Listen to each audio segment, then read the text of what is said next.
संतों का असली स्वरूप शब्द या नाम होता है। वे शब्द या नाम से ही आते हैं और हमारे ख्याल को शब्द या नाम के साथ जोड़कर उसी नाम में वापस जाकर समझ आते हैं। इंसान का उस्ताद इंसान से ही हो सकता है। देवी देवता किसी ने देखे नहीं, परमात्मा का स्वरूप किसी को पता नहीं। जब तक कोई हमारे जैसा इंसान होकर ना समझाए तब तक उस मालिक के बारे में हमें कुछ भी समझ नहीं आ सकता। हजरत ईसा ने उन महात्माओं को देहधारी शब्द कहा है, यानी वह शब्द जब इंसान के जामे में आ जाता है हमारे लिए देहधारी गुरु बन जाता है। लेकिन असल में परमात्मा और शब्द एक ही है। हजरत ईसा कहते हैं, हजरत ईसा खुद अपने बारे में फरमाते हैं, मैं पिता में हूँ से प्रकट हुआ हूँ और इस दुनिया में आया हूँ। मैं दुनिया को छोड़ूंगा और वापसी पिता में समा जाऊंगा। आगे कहते हैं, जब मैं दुनिया में उनके साथ था मैंने उन्हें तेरे नाम से जोड़े रखा, जिनको तूने मुझे दिया था उनको मैंने संभाला और किसी को भी नहीं खोया। अर्थात है कि मालिक जितने समय में दुनिया में रहा मैंने उन सब रूहों को संभाल कि जो तूने मेरे सुपुर्द किए थे और उनमें से किसी को भी गुमराह नहीं होने दिया। मालिक और मालिक के भक्तों में कोई फर्क या भेद नहीं है। वे मालिक की भक्ति करके मालिक का ही रूप हो जाते हैं। वेद का कथन ब्रह्मवेद ब्रह्म एवं भक्ति की ब्रह्म को जानने वाला ब्रह्म ही हो जाता है। जिस प्रकार समुद्र की लहरें समुद्र से ही उठती हैं और वापस समुद्र में जाकर ही समा जाती हैं, इसी प्रकार एक लहर समुद्र के साथ जो रिश्ता है वही मालिक के भक्तों और संतों का उस मालिक से रिश्ता होता है। संत उस सतनाम के समुद्र की लहर होती है जो दुनिया में आकर हमारे ख्याल को शब्द या नाम के साथ जोड़कर बल्कि हमें साथ जाकर उस सतनाम के समुद्र में समा जाते हैं।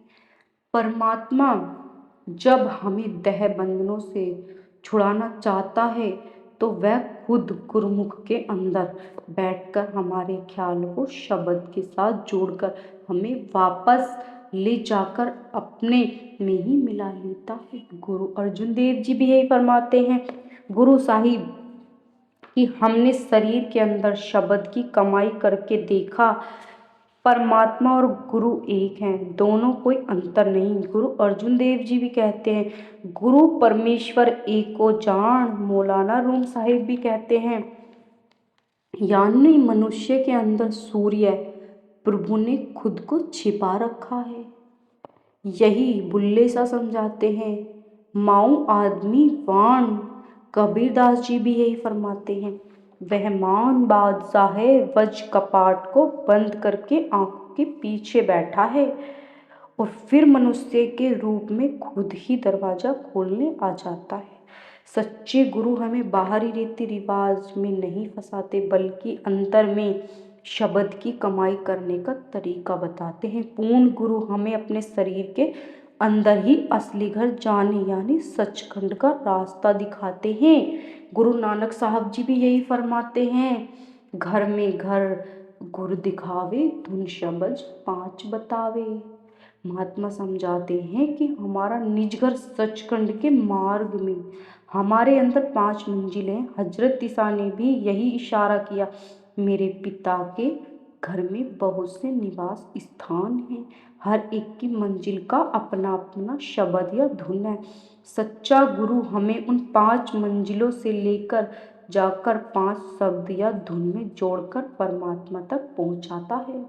असल में शब्द तो एक ही है, लेकिन हर मंजिल में उसकी अलग अलग आवाज़ है और अलग अलग प्रकाश है। उदाहरण के तौर पर एक नदी में अपने स्रोत से निकलती है और समुद्र में जाकर समा जाती है, लेकिन उस नदी की अलग अलग स्थानों पर अलग अलग आवाज़ होती है।